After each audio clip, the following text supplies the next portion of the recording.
Hi, thanks for joining us for another episode of Blade Clan Health and Fitness. I'm Dave, this is Brian. What? You always get to say the opening, motherfucker. What? I want to do it. You say my part. We research it, so you don't got it. And, Whoop whoop. you know, B, I just learned that our workouts have been all wrong this whole time.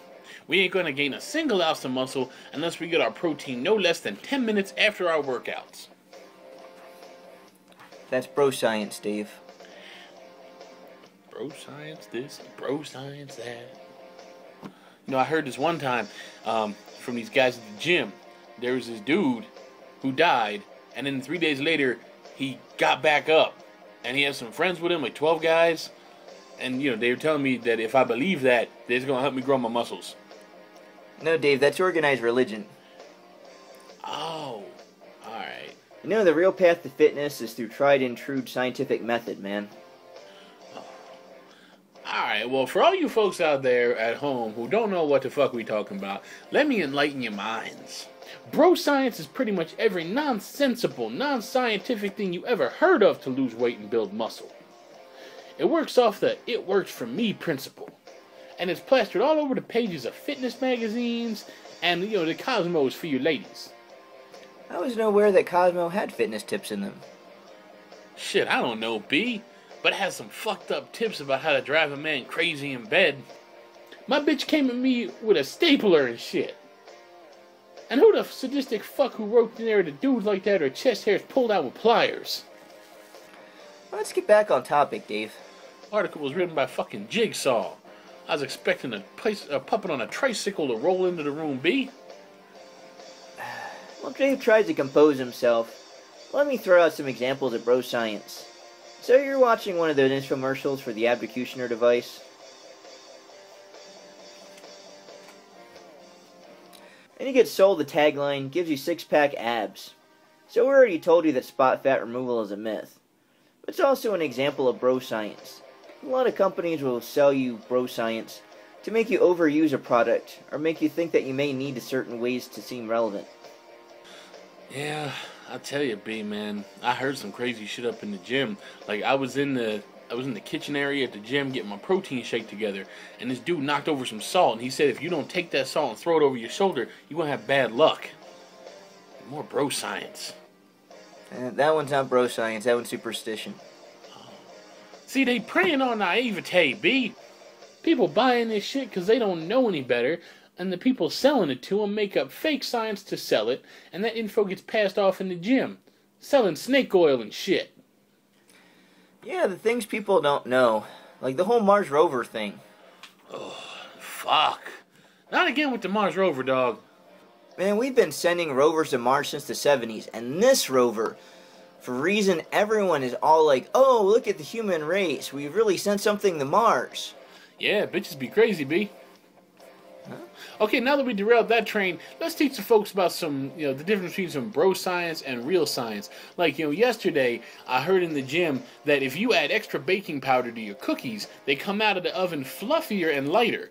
And That's not bro science, that's the Food Network. oh, alright. Well, come on, tell me about some bro science then. Alright. A lot of bro science can be debunked from a basic knowledge of human physiology. For instance, one of my favorites when it comes to bro science is the preloading of creatine in your system. It even tells you to do it on the bottle. But guess what? Your cells have to absorb and saturate its components into the skeletal muscle. Absorption takes time, not an increase in quantity. 5 grams of creatine does the trick. Once a day, post, pre, or during workout. It doesn't matter, your body will still absorb it. I prefer to snort mine before my breakfast sandwich. It's convenient for me. Let me tell you about my favorite bro science fact, B. Muscle sculpting. You can get muscles made out of granite. You know that shit? Yeah, by dropping your body fat and staying on a dedicated training program. Nah, B. All you gotta do is know what exercises sculpt each muscle group. You want peaks as big as the Himalayas on your biceps? Then I better catch your ass doing some concentration curls in the gym. The appearance of your muscles are all genetics.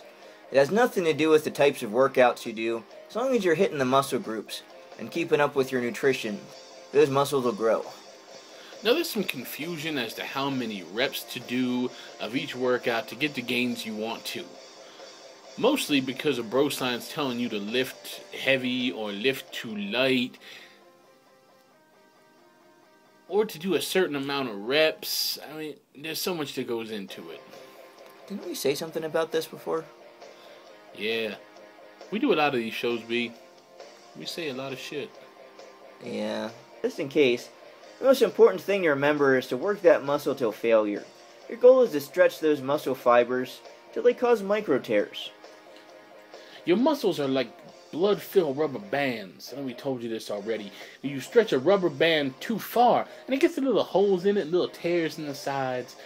You know, but with heavy things in your hands. And you know, the rubber bands don't actually heal themselves, but your muscles do.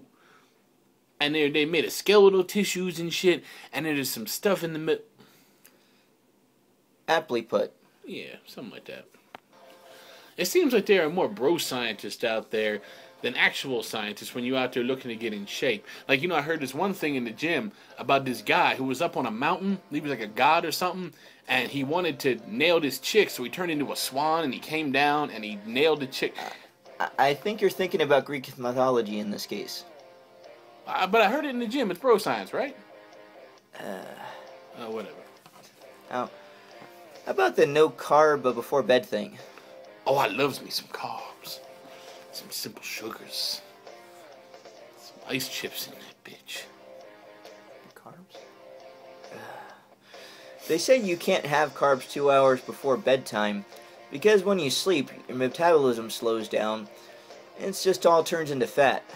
Yeah, this one chick I work with, she says you gotta stop eating carbs at 5 o'clock in the afternoon, because after 5 o'clock, your body automatically knows, because it has a clock, a little watch inside. It looks at the swatch and it says, it's 5 o'clock, let's turn everything into fat. I know where she got that idea from. Man, she should do her research before she tells people these things. Yeah, but she a personal trainer, dog. She a personal trainer. Oh, yeah. Man, that explains a lot. There's a lot of good personal trainers out there, but for every one of them, there's a bro scientist that happens to know just how to work the gym equipment. Let them do you, and you do you. Well, not in that jerking your chicken kind of way. Well, maybe you could do the personal trainer if she a hot bitch, you know, get Dave, back on point. Alright, well, unless they got papers in nutrition, take what they say with a grain of salt. Don't forget to throw it over your shoulder if you spill it. And don't get silly with it.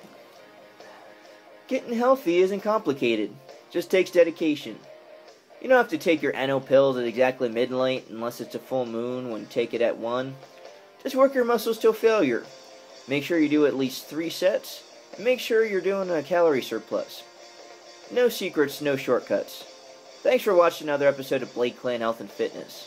And we do the research on Groundhog's Day in a tutu doing the hokey pokey, so you don't have to. Because if you don't do your research doing the hokey pokey in a tutu on Groundhog's Day, then you don't find the right information. You know, it's important. Dave, go make a sandwich.